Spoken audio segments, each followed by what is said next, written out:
بسم الله والحمد لله والصلاة والسلام على رسول الله رب يسر ولا تعسر رب تمم بالخير رب اشرح لي صدري ويسر لي أمري واحلل عقدة من لساني يفقه قولي أما بعد السلام عليكم ورحمة الله وبركاته. Урматтуу жамаат, бүгүнкү жума хутбасынын темасы балдарга жакшы таалим тарбия берүү же болбосо балдарды мектепти окууга кызыктыруу. Жундуб ибн Абдиллах, Аллах разы болсун, сахаба: "Кунна ма'ан наби саллаллаху алейхи ва саллам." Биз пайгамбарыбыздын айланасында чогуу болгонбуз дейт. Сахабанын сөзүн кара. Биз пайгамбардын айланасында чогуу болгонбуз. Wa nahnu fityanun hazabira. Biz ушундай баралына жетип турган жигиттер элек ошол учурда.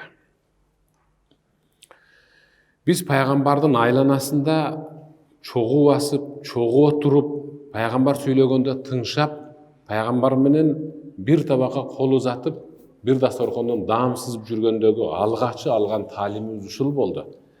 Fata'allamnal iman qabla an nata'allamal Qur'an. Biz дегенде эле Кур'анга киришип кеткен жерибиз жок. Биз эң алгач ыймандан таалим алдык. Андан кийин Кур'андан таалим алганга кириштик. Summa ta'allamnal Qur'an. Андан кийин Кур'андан таалим алдык. Fazdadna bihi imana. Кийинки таалим алган Кур'аныбыз менен анан алгачкы таалим алган ыйманыбызды дагы аябай түптөдүк, оргуштаттык. Сөз ушунда болуп атат эми. Кагылайын жамаат, азыр ыймандуулук, ыйман сабагы десе башка нерсени түшүнүп атабыз. Таптакыр башка нерсени түшүнүп атабыз. Улутту сактайм десең, уулуңду тарбияла деген бекер сөз эмес да. Караңыз. Ыйман дегенде биздин кичинебизде аксакалдын алдынан кесип басып өтүү жок эле. Алардын алдында үндү бийик көтөрүп сүйлөө деген жок эле. Какырынып түкүрүнүү, айтор ушундай. Азыр бардык жерде жеке менчик мектеп бар, мамлекеттик мектеп бар, жогорку окуу жайлар бар, таалим бар, бирок ыйман жок боло баштады. Мурда ыймандуулук ушунчалык терең орун алган эле, таалим чындап эле аксайт эле, ачыгын айтыш керек. Ошол себептен Жундуб ибн Абдиллах айтат: инсандын илим билимдүү болушуна эң ириде анын ыймандуу болушу шарт. Ыйман десе бизде башка нерсени түшүнүп калдык. Азыр мына көчөдө коомдук унаага чыкса, жаштар сагызын чайнап, кулагына баягы кулакчы наушникти салып алып, тескери карап, уктамыш болуп, жанындагы бир апа менен атага орун бербей кетип баратканы бар. Мен бир маарекеде ушунчалык таң калдым. Мени эми ошол болдоке деп жандарын өткөргөн болуш керек, ошол бул эми кыйла жыл болуп калды аксакалдар. Бирөө ушул 90-да.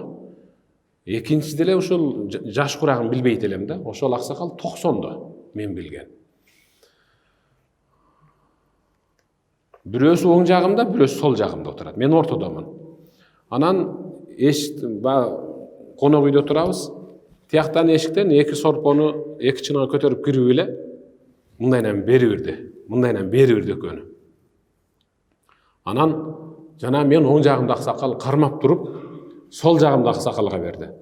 Узаттың деди мени. Сиз аксакалсызбы десем, узата бериң деди. Мен ага узаттым. Мен мындан кийин алышым керек деди. Караң, сорпону. Мен бул мындан кийин алышым керек деди. Эмнеге десем, бул менден 2 күн мурда жарык дүйнөгө келген деди. Кара. Көрсө экөө тең 90-да экен, бирок ушул досум менден 2 күн мурда жарык дүйнөгө келген, бул менден 2 күн улуу деп атат. Кара. Мен ошондо анан улууну урматтоо деген жөн эле мисалы 1 жаш, 2 жаш, 3 жаш деген эмес экен. Күнүнөн бери, саатынан бери эсептеп кое турган болсо, ал инсандын сыйлап урматтаган инсандын өзүнүн кадыр бар, ал өзүн сыйлап атат. Өзün сыйлай алган инсан демек өзгөнү сыйлай билет деген түшүнүк. Allah öz ayetinde estağfurullah billah. Ya eyyuhellezine amenu qu anfusakum ve ahlikum nara. وقودها الناس والحجارة عليها ملائكة غلاظ شداد لا يعصون الله ما أمرهم ويفعلون ما يؤمرون صدق الله العظيم. Ey iman keltirgen bendelerim, eң algaç özüңөр оңдолгула. Eң algaç özüңөр talim tarbiyalуу болгула. Анан сөз түрдө үй бүлө мүчөңөрдү, бир тууганын арты, жубайыңарды, уул кызыңарды, небереңерди, силердин үй бүлө мүчөңөргө сырттан кошулуп келген күйөө балаңарды эртеңки деп атат. Эртеңки кызыт отуну адамдардын денеси менен анан таш менен кызытыла турган жана кызытылып аткан тозоктон сактап кал. Эң алгач өзүңдү намазган инсан баласын намазган кыла алат. Бул мыйзам ченемдүү нерсе. Бул адам баласынын жашоосунда атадан балага, баладан балага мурас катары калып келе жаткан бир жашоо ыргагы десем болот. Юрист баласын эч качан башка кесипке бербейт. Юрист боло бер балам, мен жаман болбодум дейт. Мугалим баласын мугалим кылат. Куран жаттаган хафиз баласын Куран жаттаган хафиз кылат.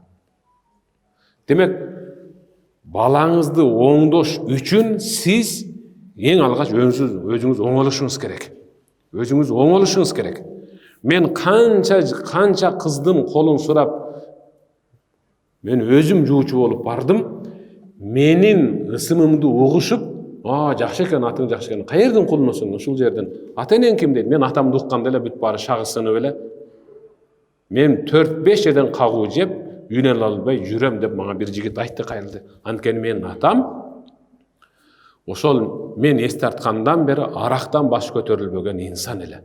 Мына мен атамдын арак ичкени себептүү үйлөнө албай жүрөм деп ыйлады. Инсан ата менен эне талим тарбиялуу боло турган болсо, ал баласынын да кадыр баркынын көтөрүлүшү. Эгерде ата энесинин тарбиясы жок боло турган болсо, каяктагы мисалы тарбия? Фaqиду шей ла ю'ти, өзүңдө болбогон нерсени өзгөгө кантип берет элең деп атат. Өзүңдө Кур'ан жок болсо балаңа кантип Кур'ан окутасың? Өзүң окуй албайсың ачып. Өзүң математиканы билбейсиң, кантип балаңа сабак бересиң? Өзүң намазың жок, кантип балаңды мешитке алып келесиң? Демек, баланын оңдолушу үчүн эң ириде сен оңдол деп атат. Ошон үчүн Абдул Малик ибн Марван өзүнүн баласын мектепке алып барды. Биз балабызды теге бала бакчага берип атабыз. Бергенде дагы тандайбыз. Англис тил жакшы үйрөтөт экен. Орус тил жакшы үйрөтөт экен деп. Сөз англис тил, араб тил, орус тилинде эмес. Сөз ошол жерден адам болуп чыгышында болуп атат. Сөз адам болуп чыгышында. Медресеге бергенде деле, мектепке бергенде, университетке бергенде деле адам болуш керек. Юрист болуш оңой. Юрист болуш оңой. Экономист болуш да оңой. Бирок адам болуш кыйын болуп атат. Адам болуш кыйын. Адам кылып тарбиялаш керек. Ошон үчүн Абдул Малик ибн Марван баласын жетелеп мектепке алып барганда, мектептеги мугалимдердин баары ошол Абдул Малик ибн Марвандын баласын мен тарбиялап берсем, анткени ал халифада. Халифа баласын алып келип атат. Деп, эми азыр мисалы бир президент келсин, же болбосо губернатор келсин, же болбосо да бир премьер-министр келсин мектепке. Мен баламды силерге тапшырайын деп десе, мен кабыл алайын деген эжекелер көп болуш керек да. Ооба, көп болот да. Мен окутайын сиздин балаңызды, мен окутайын сиздин кызыңызды деп баары талашы мүмкүн. Бирок Абдул Малик ибн Марван мугалимдерди тизип туруп, менин баламдын адам болуш үчүн деди, оңдолуш үчүн араңардагы эң мыкты талим тарбиялуу, эң мыкты жупуну кичипейил мугалимди тандашым керек. Мен анын сырткы келбетине, мага кылган кошоматына эмес, мен анын талим тарбиясына, өзүнүн билим көрөнгөсүнө, жүрүм турумуна карап турган баламды берем. Анткени эң көп таасир эткен мугалимдин кулк адеби. Мугалимдин кулк адеби деп тапшырып кеткен менеке. Андыктан Estağfirullah. Ya eyyuhellezine amenu la tahunu Allaha ve Rasul ve tahunu amanatikum ve entum ta'lamun. Sadaqallahul azim. Ey iman keltirgenler, Allah'a kıyanat kılbagıla, Peygamberge kıyanat kılbagıla. Kıyanatlık degen ne degen? Sizge işenip kimdir biri buyumun tapşırsa, amanat tapşırsa, anı koldonup koydunuz, коюп тур десе жылдырып койдуңуз, долларын таштап кетсе, кел кечек деп туруп алмаштырып, сом кылып туруп алмаштырып иштетип келе жатканда кайра долларга алмаштырып койдуңуз, 100 доллар кылып алып кетиши мүмкүн. Бирок сиз Алланын алдында кыянаткер болдуңуз. Кантип? Анын берген 100 долларынын сериясы таптакыр башка болчу. Сиз кылып койгон, сиз бүтүндөп койгон 100 доллардын серий номерлери бөлөк. Ушул жерде сиз кыянат кылып атасыз. Бул жерде Аллахка кыянат кылбагыла деп атат. Бул Аллахка кыянат кылбагыла дегени Аллах силерди аласту би раббикум, Раббиңер эмесминби мен? Раббиңерминби дегенде силер ооба деп жооп бергенсилердин рухуңар. Эми болду, кыйшайсыз намазды тургуз, тикеле, орозону тут, дааватты кыл, оронгон, дин менен жүр. Пайгамбарга кыянат кылбагыла, пайгамбар жашоосу менен жаша. Андан кийин өзүңөргө тапшырылган аманатты билип туруп кыянатты кылбагыла. Аманат ал биздин балдарыбыз. Үй бүлөбүз бизге аманат. Алардын тарбиясы биздин тандап жеп жаткан тамактан дагы эң мыкты тандалма тарбия болуш керек. Болду, эптеп септеп окуп алса болду, андан кийин сен үйлөнөсүң деген үй бүлөлөр дагы бар. Эптеп окуй бер, бүтөсүң эми. Балаң сен баласы эле бүттү го, сүдүрөлүп жүрүп. Ушундай бар да, ушундай ата-энелер бар да. Адам кылып тарбиялаш керек болуп атат. Юрист эмес, айтишник эмес, физик эмес, химик эмес, врач эмес, адам кылып тарбиялаш керек болуп атат азыр. Балдарыбызды окууга жөнөтүп атканда сабагыңа барасыңбы, эмне кечиктиң? Биз ушул кийим, биз сентябрь келгенден баштап бизде ата-энени түйшөлткөн бир эки нерсе бар. Кийим кылыш керек, анан мектепке окуу куралдарын алыш керек. Ушул эки эле нерсе бар. Эки эле. Биз мектептен таппаган китепти базардан табабыз. Ар кандай китеп табабыз. Кийимдин эң мыктыларын алып беребиз. Ушундай.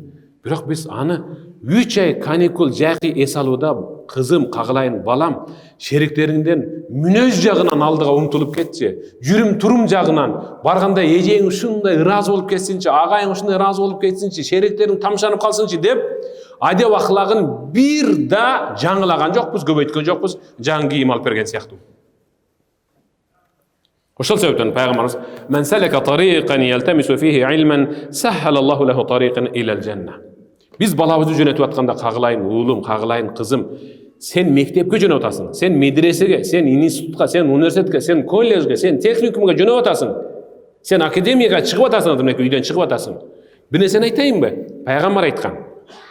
Ким илим алуу жолуна кийинип, баштыгын асынып, шундай үйүнөн бисмиллах деп кадам таштаганда эле дейт, Аллах Таала ага 5 жолу оңой кылып коет. Ал барып келгичекти жалаң 5ке өзүн жетелеп кирчү жакшы инсандар менен саламдашат, жакшы инсандарды көрөт, алардан салам угат, жакшы иштерди жасап барып келет дейт. Ал эч эмес дагы. Ва иннал малаиката ла тадау ажнахата ли талибил илми радан бима ясна.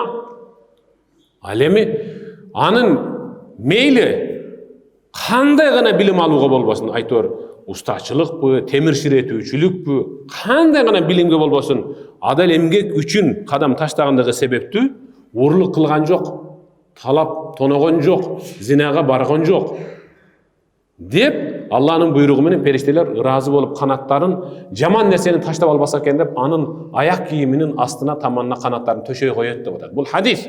Буну мен айткан жокмун, бул жалган эмес. Кагылайын уулум, сен басып мектебиңе кайра келе жатканыңда кимдердин канатынын үстүндө басып келгениңди билсең, сен эч качан жаман досторго аралашпайт элең да. Деп ушуну түшүндүрүшүбүз керек биз балдарыбызга, кыздарыбызга. Сен жөнөкөй мектепке барган жоксуң. Сенде мен көп нерсени күтүп атам. Бизди уят кылба. Биз сени менен сыймыктанайлы деп жөнөтүшүбүз керек болчу. Ва иннал алим ла ястагфир лаху ман фис самаати ва ман фил ард.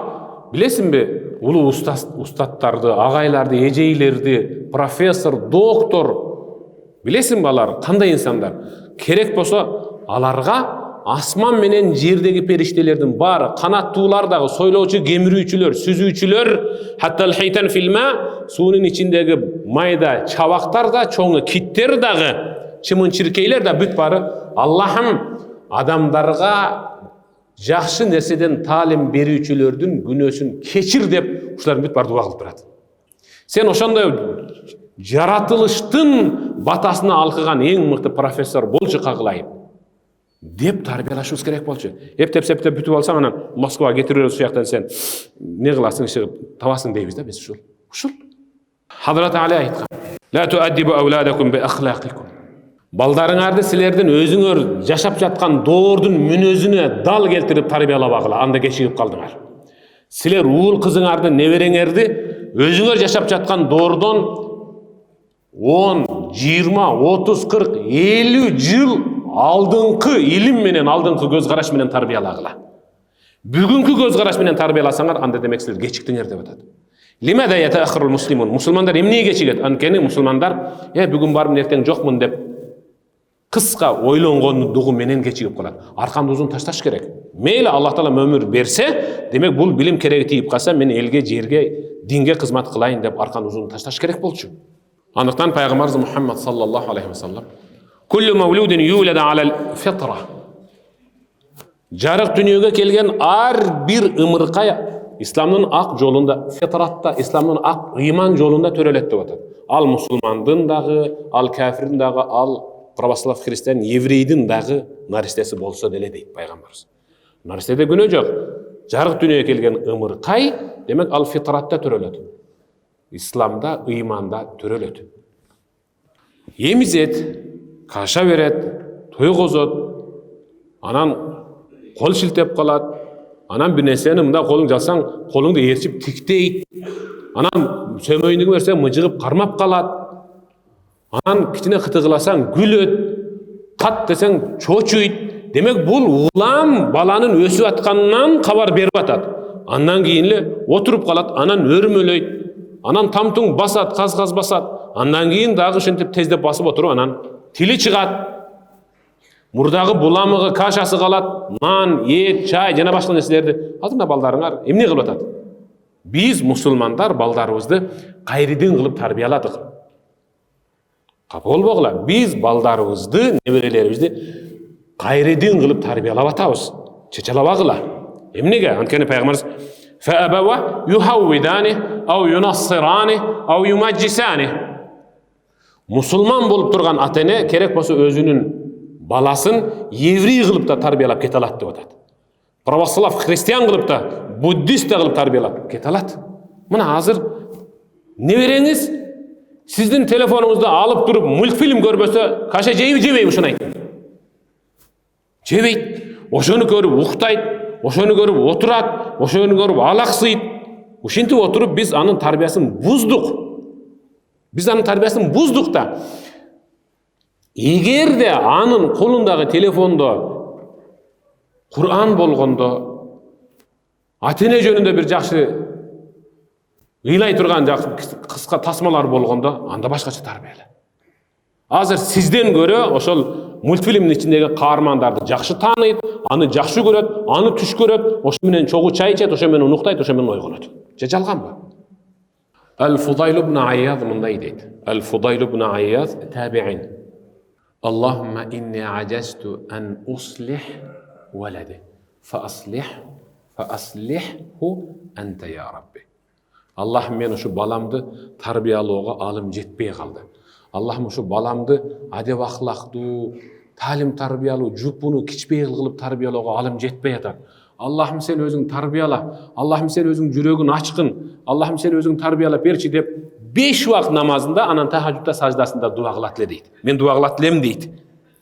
Дуамды Аллах Таала кабыл кылды. Bir күн балам ушунчалык ийменчиктүү, кичипейил болуп келе калды. Мен ошондон пайдаланып баламды жетелеп, өзүм менен эч кандай эч жака алыстатпай көлөкөмдү түшүрүп ушинтип тарбиялап калдым деп атат. Демек, баланын, кыздын, перзенттин оңолушуна эң алгач ата-эненин дуасы батасы. Дуасы. Биз не дейбиз? Заман бузулду. Биздин кичинебизде эмессиңер. Силер адам болбой калдыңар дейбиз биз. Ушинтебиз мынеке. Же жалганбы?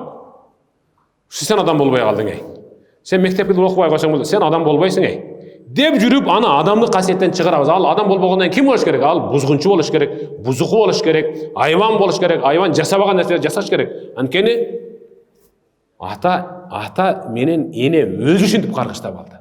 Ата менен эне ушинтип өзү баласын бузуп алды.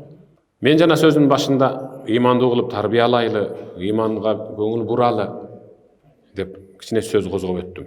Пайгамбарыбыз Мухаммад саллаллаху алейхи вассалам өзү айткан: "Лайса минна ман лам ярхам сагирана ва я'риф шарафа кабирана, ай ман лам юаккир кабирана." Садака Расулуллах.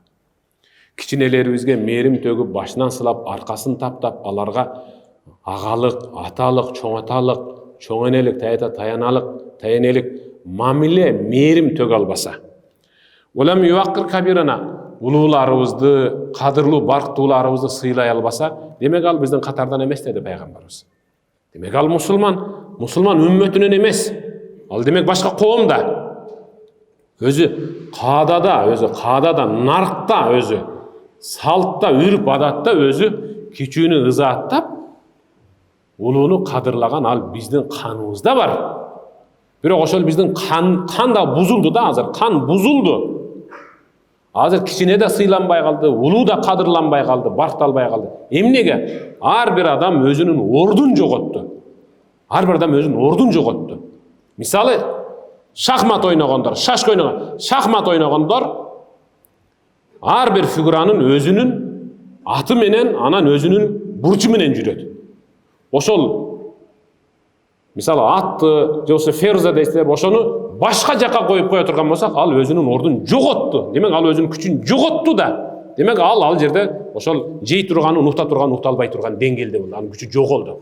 Дал ошол сыяктуу бизде жаштын дагы карын да кадыры кетти. Эмнеден улам? Ыйманга баш баккандыгыбыз үчүн. Бар, биздин арабызда азыр, Кыргызстанда бар.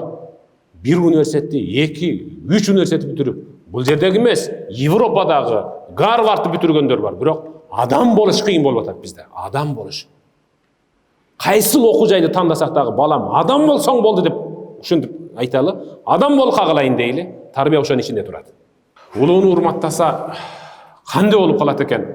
Ушул улууну урматтап кой демеми? Менден жаш улуу экен деп. Ушул кантип ыймандуулукка кирсин деши мүмкүн да? Жаштар түшүнбөшү мүмкүн. Ага мен далил келтирип коеюн.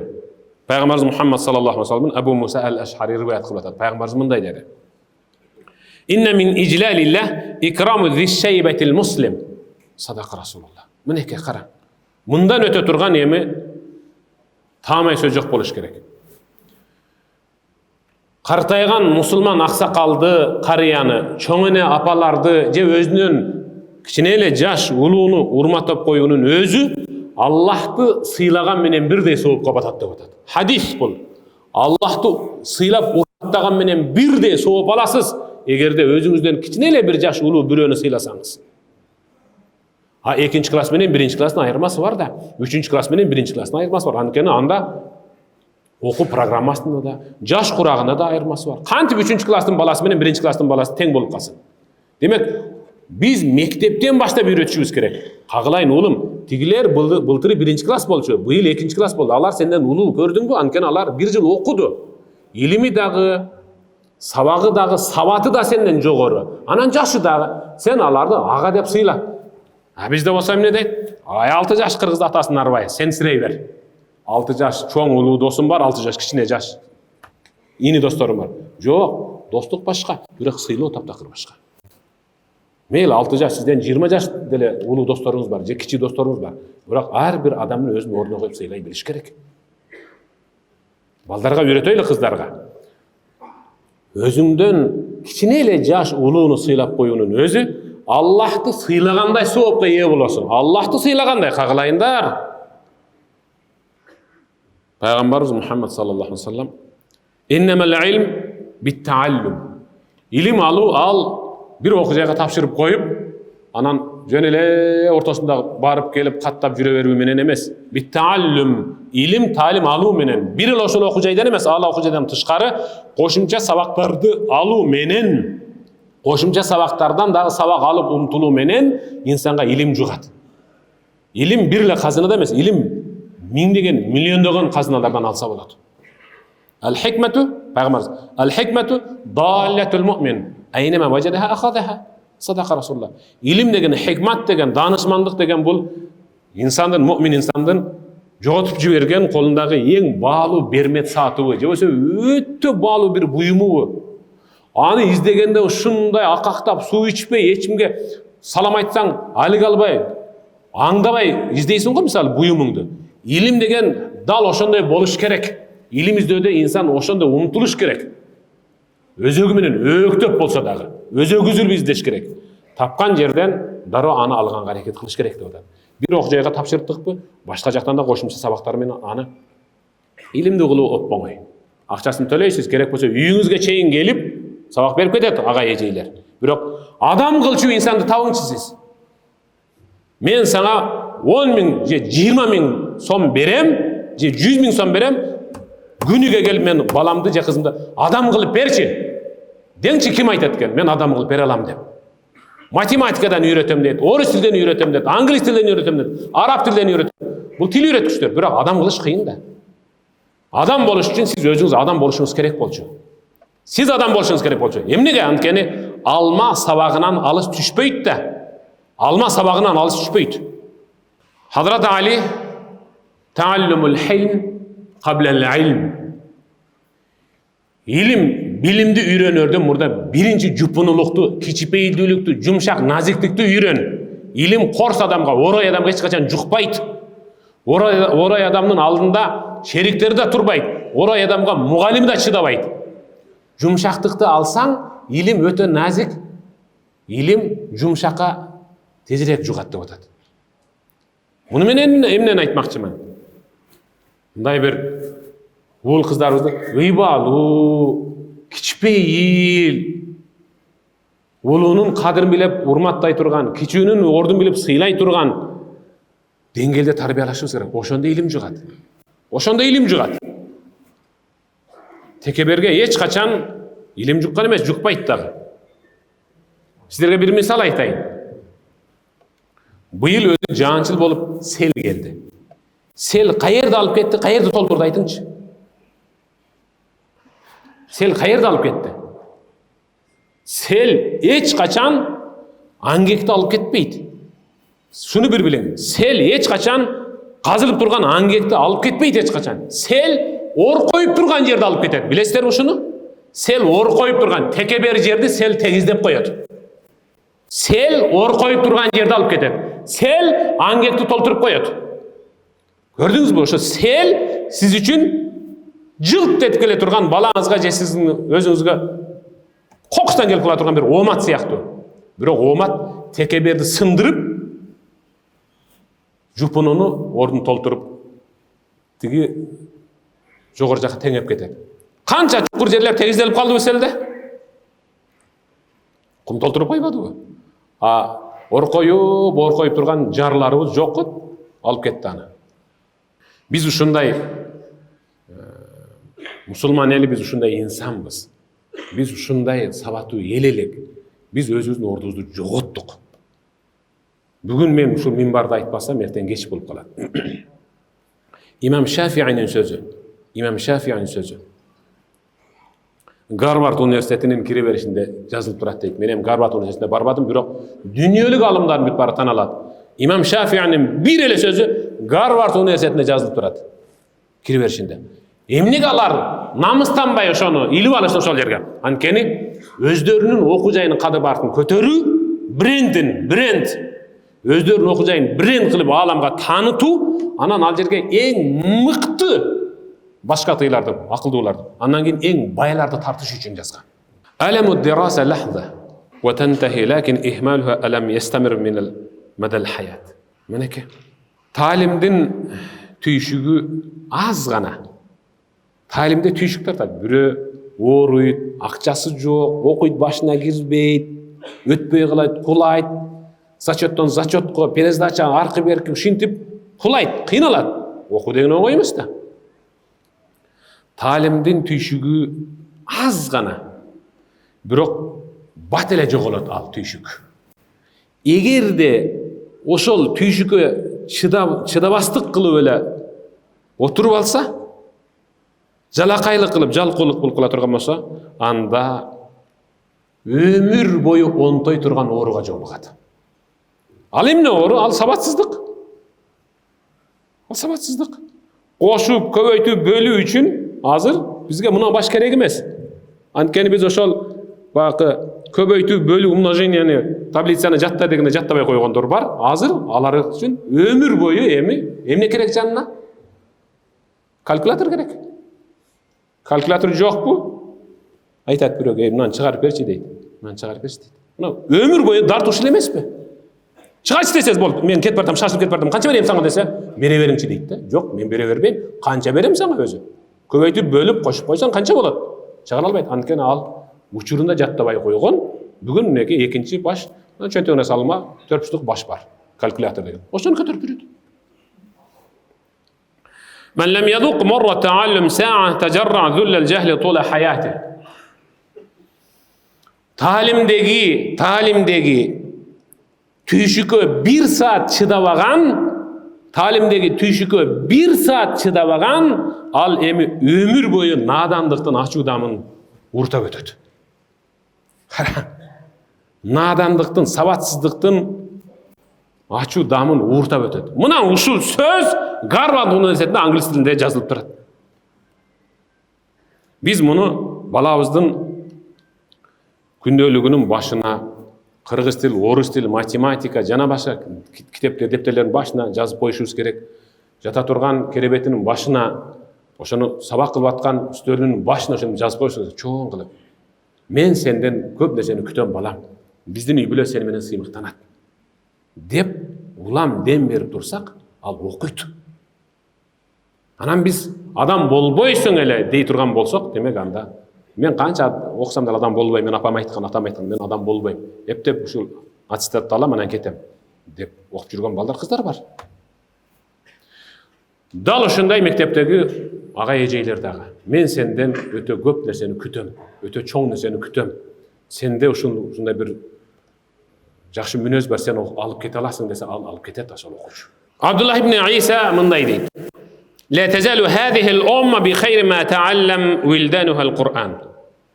Мынабыл мусулман коомчулугу ушул умма, кийинки доордун жамааты, коому, үммөтү балдарына Курандан эле тамгаларды таанытып, жаттатып койгондо, булар эч качан эч кимге чөгөлөк эмес, буларды жалаң гана Аллах Тааладан ийгилик коштоп турат эле деген. Караң. Ийгиликтин коштоп турганы, ийгиликтин коштобой койгону кайсыл? Коштоп турганы кайсыл, коштобой койгону кайсыл? Эми чындык ачуу болот. Жакыныбыз өтүп кетет. Атабыздан айрылып калабыз кокустан. Апабыз өтүп кетет ооруп. Жанында жада калса, эгин таңганга да жараган жоксуң го. Эгин таңганга, керек болсо өзүңдүн апаң менен өзүңдүн атаңды жууганга кире алган жоксуң го. Мен билбейм жуушту деп. Башка бирөөнү киргиздиң го. Акчасын бердиң, жууп берди. Өзүң, о Кудай ай, мен атам эле, апам эле деп Куран окуй алдыңбы? Окуган жоксуң го. Мына ийгиликсиздиктин, өкүнүчтүн негизги биринчи кадам ушул эмеспи? Кимдир бирөөнү алып келип атаң менен апаңа жаназа окуттуң го? Кимдир бирөөнү алып келип атаң менен апаңа Куран окуттуң го? Неге өзүң Куран окуй алган жоксуң? Абдуллах ибн Иса айтып жатат: эгерде мына коом, ушул умма, ушул жамаат, мусулман коомчулугу өзүнүн жеткинчек тестияр балдарына Курандан таалим берип койгондо, алар өмүрүнүн аягына чейин Аллах Тааладан келген ийгилик чөмүлүп жашашмак деп атат. Куран бар жерде береке бар. Куран бар жерде ийгилик бар. Куран бар жерде хидаят бар. Куран бар жерде ынтымак бар, бактылуулук бар. Илим десе, башка нерсе түшүнбөш керек. Илим Курандын ичинде. Курандан чыккан илимдин бүт баары азыр ушу дүйнөлүк билимдин бүт баары ушу Курандын ичинен чыккан. Бир нерсени айтайын. Кайсы бир өлкөнүн жетишкендигин, кайсы бир өлкөнүн экономикасын, анын бийиктеп атканын бузгун келсе, 3 эле нерсеге көз салып кой деп атат. 3 эле нерсеге. Демек, кайсы бир өлкөнү көтөрүш үчүн дагы 3 эле нерсеге көңүл буруш керек. Биринчи эмне? Биринчи, энени шылдыңдаш керек.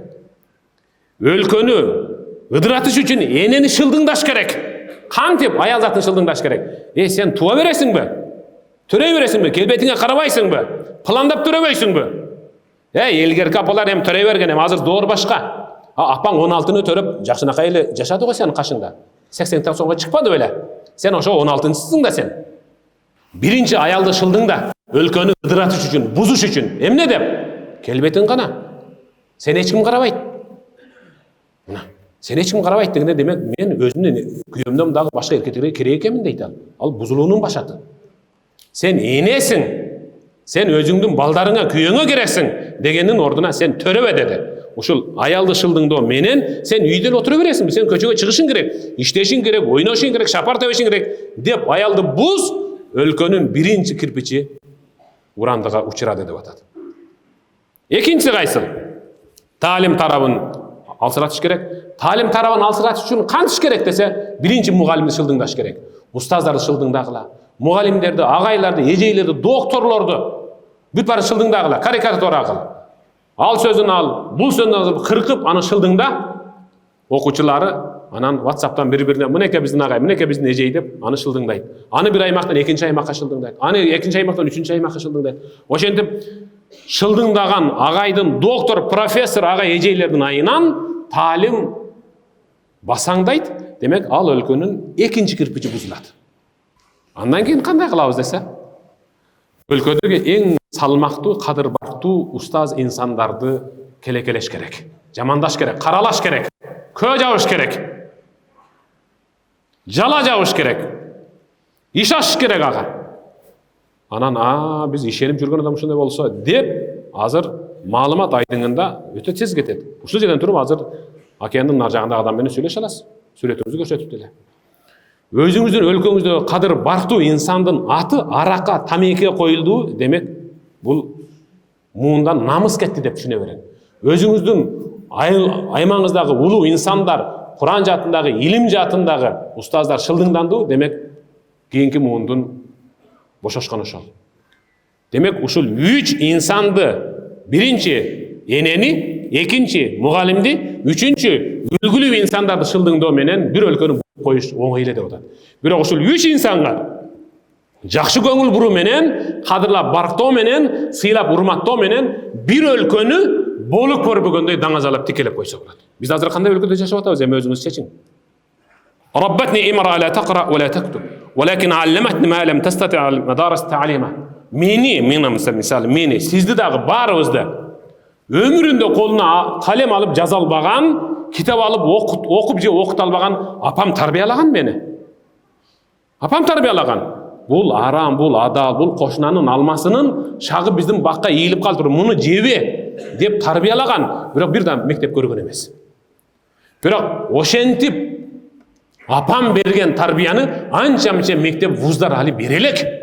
Анткени апам мени адам бол деп тарбиялаган. Азыркы мектеп болсо агай болуп, мугалим бол деп тарбиялаган. Бирок ал адам катары мугалим болбой калышы ыктымал. Андыктан кагылайындар, Пайгамбарыбыз Мухаммад саллаллаху алейхи ва саллам Аллах кайсы бир инсанды кайсы бир топко жетекчи кылып койсо, колуна аманат тапшырылса, аларга кыянат кылган болсо, сөз түрдө ал өлөрүндө ислам, ыйман өлүм менен да өлө албайт, ал бейишке кирмек турсун, бейиштин жытын жыттай албайт дейт. Балдарга таалим берүү, окутуу, тарбиясын оңдоо, жашынакай алып ыймандуу кылып тарбиялоо бул ар бирибиздин милдетибиз. Андыктан Аллах Таалам баарыбызды ошондо таалим тарбиялоо кылсын, балдарыбыз, кыздарыбыз таалим тарбиялоо болуш үчүн эң алгач Аллах Таалам өзүбүздү таалим тарбиялоо кылсын. Окуганыңыздар үчүн чоң рахмат, Аллахым разы болсун. Амин. Аллахумма иннака афун карим, тухиббул афва фа'фу анна, я рахим, ва би рахматика я архамар рахим. Аллахумма